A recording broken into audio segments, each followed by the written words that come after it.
గారు హైదరాబాద్ నుంచి రాస్తున్నారు. తులసి కోట ఉంచే ప్రదేశంలో ఎలాంటి పవిత్రత కనిపించాలి తెలియచేయగలరంటూ కోరుతున్నారు. తులసి కోట ఇంటికి తూర్పు వైపున కానీ, పశ్చిమం వైపున కానీ, దక్షిణం వైపు కానీ, ఉత్తరం వైపు కానీ 4 దిక్కుల్లో ఎక్కడైనా ఉండవచ్చు. మొట్టమొదటిది ఈ 4 దిక్కుల్లో తూర్పు వైపు ఉంటే సౌభాగ్యం కలుగుతుంది, ఆడవాళ్ళు ముత్తైదువులుగా ఉంటారు. పడమర వైపు ఉంటే ధనం వస్తుందిట, దక్షిణం వైపు ఉంటే మోక్షం వస్తుంది, ఉత్తరం వైపు ఉంటే మంచి జ్ఞాపక శక్తి, సద్బుద్ధి కలుగుతుంది. పిల్లలు ఇంట్లో స్కూల్కి వెళ్ళమని పేచీ పెడుతున్నా, సరిగ్గా చదువుకోకపోయినా అస్తమాటు కంప్యూటర్లు చూసి తల్లిదండ్రులు పేచీ పెడుతున్నా, అటువంటిప్పుడు ఉత్తరం వైపున తులసి కోట పెడితే ఆ పిల్లలు కాస్త బాగుపడతారట.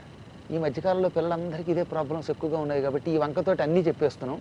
కాబట్టి ఉత్తరం వైపు తులసి కోట పెట్టించి పూజ చేయిస్తే సగం పిల్లలు కూడా ఉండదన్నమాట. ఎక్కువ మంది పిల్లలు ఉత్తిష్టంతో భూత పిశాచాహాన్ని జుట్టు విరబోసుకుని నానాయాత్ర పెట్టి ఇంట్లో గందరగోళం చేస్తున్న వాళ్ళు కాస్త బాగుపడతారు అని నేను చెప్పలా.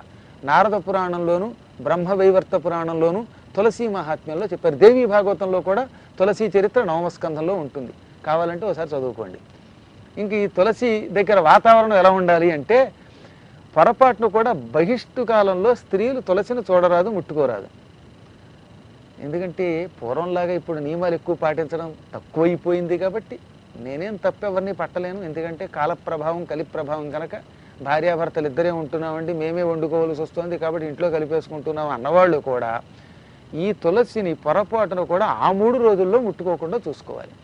అత్యంత భయంకర దోషం ఏమిటంటే బయట ఉన్నవాళ్ళు తులసిని ముట్టుకోవటమే. ముట్టుకోకుండా ఉండడం పెద్ద కష్టమేం కాదు.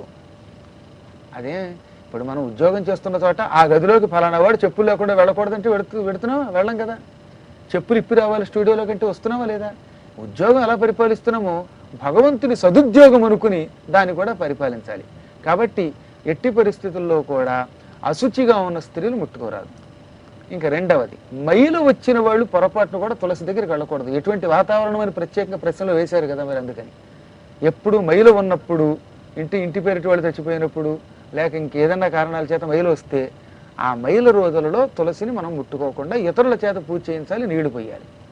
ఇంకా తులసి కోటలో పోసే నీరు కూడా తాజా నీరు అయి ఉండాలి. కిందటి రోజు నీరు పట్టుకొచ్చి ఈ రోజు పొద్దున్న పూజకి ఉపయోగించి అందులో తులసి కోటలో పోయకూడదు. ఇక్కడే ఒక పెద్ద సమస్య వస్తుంది. మన హైదరాబాద్ నగరంలో ఉన్న వాళ్ళకి 3 రోజులకు ఒకసారి నీళ్లు వచ్చేవాళ్ళు కొందరు, 30 రోజులకు ఒకసారి నీళ్లు వచ్చేవాళ్ళు ఒకళ్ళు ఉన్నారు. మిగతా రోజుల్లో నీళ్లు ఉండవు. అటువంటిప్పుడు ఏమండి, ఓ డబ్బా నీళ్లు తెచ్చుకొస్తున్నాం, నెలలాళ్ల పాటు ఫ్రిడ్జ్లో పెట్టుకుని అవే వాడుతున్నాం, మడి నీళ్లు మాకెక్కడ దొరుకుతాయి, ఇంకా తులసిలో నీళ్లు ఎలా పోయడం అండి, మీరేమో వాతావరణం గురించి ఎలా చెప్పారు అంటే దానికి ఒక నియమం చెప్పారు. ఇటువంటి నీరు దేవమందిరంలో, పూజా మందిరంలో పెట్టి, ఇంట్లో పూజా మందిరం ఉంటుంది కదా, దాని మీద చెయ్యి పెట్టి, ఇతఃపూర్వం కూడా చెప్పాను మీకు, గంగే జమునే కృష్ణే గోదావరి సరస్వతి నర్మదే సింధు కావేరీ జలేస్మిని సన్నిధింకురు అని కానీ ఆ మంత్రశ్లోకం రాకపోతే అన్ని నదీ నద జలాలని ఇందులోకి ఆవాహన చేస్తున్నానని చెప్పుకుని దేవనివేదన చేసిన, లేదా అందులో కొంచెం పసుపు కలిపిన, అప్పుడు ఆ నీరు తాజా జలం, పవిత్ర జలం అవుతుంది. ఈ నీరు మాత్రమే పోయాలి, నిలవ నీరు పోయకూడదు. ఎంగిలి నోటితో తులసిని ముట్టుకోరాదు, చూడరాదు. పొద్దున్నే పళ్ళు తవ్వుకుంటూ తులసి కోట దగ్గరికి వెళ్ళి హాయ్ తులసి అని దిక్కుమాలిన బ్రష్ అక్కడెందుకు చేసుకోవడం? కాబట్టి పళ్ళు తవ్వుకోవడం వంటి దిక్కుమాలిన పనులు ఏవి కూడా, అసభ్య కార్యక్రమాలు ఏవి కూడా తులసి కోట దగ్గర చేయరాదు. మలమూత్ర విసర్జనకు వెళ్ళొచ్చిన బట్టలతోటి తులసి కోటని ముట్టుకోకూడదు.